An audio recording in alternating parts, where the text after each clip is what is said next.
Di antara perangkap iblis, ketika kita melihat sebuah dosa atau melakukan sebuah dosa, iblis mengatakan sama kita, tidak apa-apa kok, ada manfaatnya. Itu talbis iblis, ingat Bapak Ibu sekalian. Kita berniat nonton berita.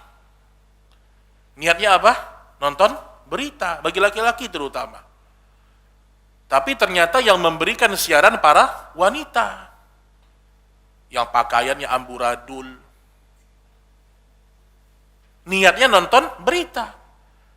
Dan berita di masa sekarang ini, Bu, kalau kita melihat udah hancur-hancuran pakaian wanita di masa sekarang. Kalau zaman dulu mungkin masih sopan, tapi tetap nggak pakai jilbab gitu. Tetap aja berdosa kita melihatnya. Datanglah syaitan, kamu nggak sedang melihat aurat perempuan, kamu sedang nonton berita. Ini perangkap iblis. Kalaulah yang ada manfaatnya saja, ternyata di situ ada pelanggaran syariat, diharamkan Allah, apalagi yang benar-benar murni dosa. Sengaja lihat perempuan buka aurat. Dan yang namanya dosa, jemaah, kalau sudah terlalu sering dilakukan, tidak nampak dosa itu lagi, Pak. Dia orang biasa, mandang perempuan tidak berjilbab, tidak menundukkan pandangan, udah biasa. Karena sudah saking terbiasa. Orang yang terbiasa berdusta, lama-kelamaan, merasa dirinya tidak berdusta lagi. Dan yang namanya dosa seperti itu, jemaah. Orang yang sudah terbiasa makan riba, kalau ada ustadz membahas riba, sudah terbiasa makan riba, tidak berefek lagi. Nasihat nggak masuk lagi. Maka yang namanya dosa itu apa yang Allah haramkan, walaupun terkadang manusia menganggap ada manfaatnya.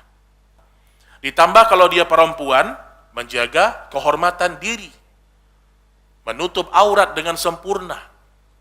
Itu wajib hukumnya, Bu. Dan itu tidak ada hubungannya dengan akhlak, tidak ada hubungannya. Kalau ada perempuan, dia menutup aurat, akhlaknya buruk, dia kena di dosa akhlak yang buruk. Jilbabnya dia benar. Benar dia jilbabnya. Karena itu kewajiban yang terpisah. Ada orang akhlaknya bagus, tapi dia tidak menutup aurat, tetap dia mendapatkan pahala ketika dia berbuat baik. Tapi sepanjang dia tidak menutup aurat, dia kena di dosa yang itu. Karena datang iblis menggoda sebagian wanita. Percuma Anda berjilbab, tapi mulut tidak bisa dikontrol.